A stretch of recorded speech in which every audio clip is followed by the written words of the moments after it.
Now let's talk about the 5 key modalities of how we as human beings make sense of the world around us.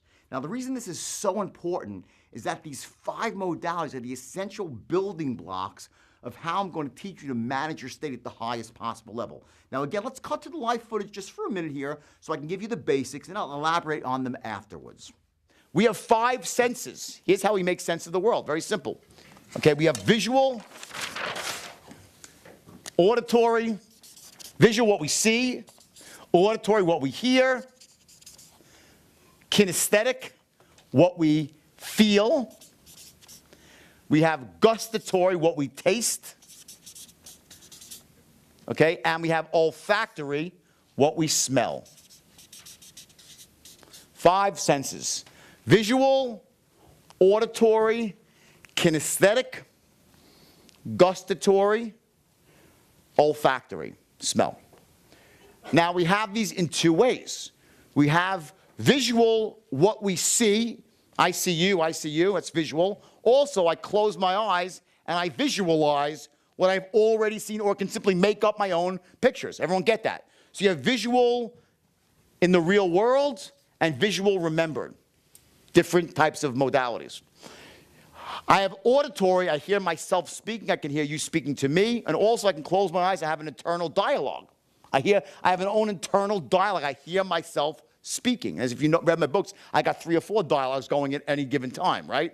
Who has internal dialogue? Raise your hand if you have of course you do, right?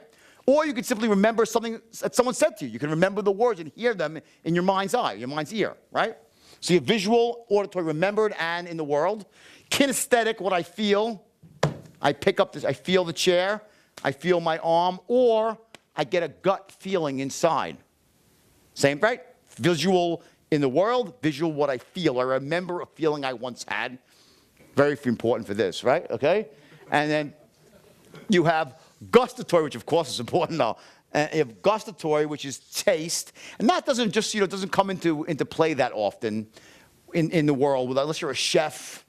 What you taste doesn't really, for eating it's important, but day to day doesn't really impact you that much. And then, of course, olfactory, which is what you smell.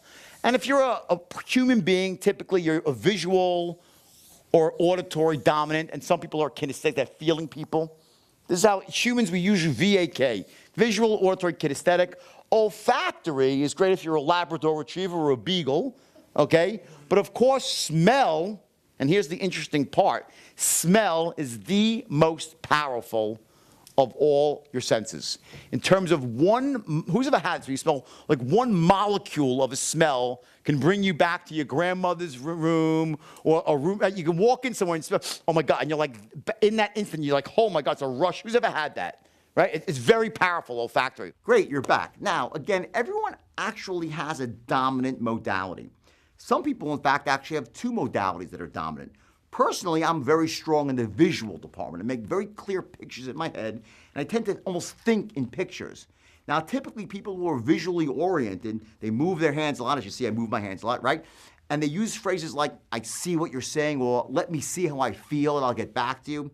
They basically describe the world around them in visual terms. And they're usually quick talkers because what they're doing is they're narrating the pictures that are flying through their brains, almost like they can't keep up with their own thoughts. That's a visual. Then you have actually number 2, which is people who process the world mostly through what they hear. They're called auditory dominance. And by the way, even though my visual modality is very, very strong, I'm also very strong as an auditory person.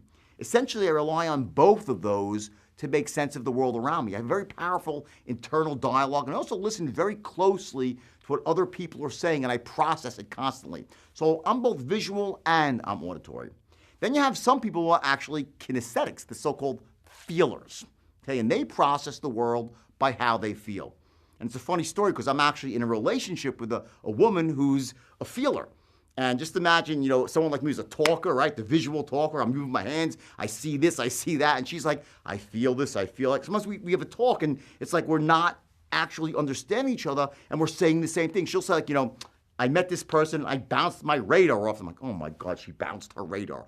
What she's really saying is that, what I'm saying is, I saw that person and I got this, sense by looking at them, the body language of what they said. She calls it her radar. So just understand why this is so important, because when you're in a situation of influence And let's say you're a visual and you're trying to influence a feeler, okay, remember to slow yourself down, to start talking more in feeling terms, right? Like I feel this way, and you lower your voice a bit less hand gestures. It's very important that when you're looking to get into rapport with someone, that you try to figure out very quickly what is their dominant modality. Are they a visual? Are they an auditory? Are they kinesthetic? And usually, you'll find a lot of visuals out there, and you also find a lot of feelers as well. But know which one you're dealing with and almost try to, skew your own communication style to match them. And if you do that, you'll find yourself falling into an unconscious rapport with this person at a very, very deep level.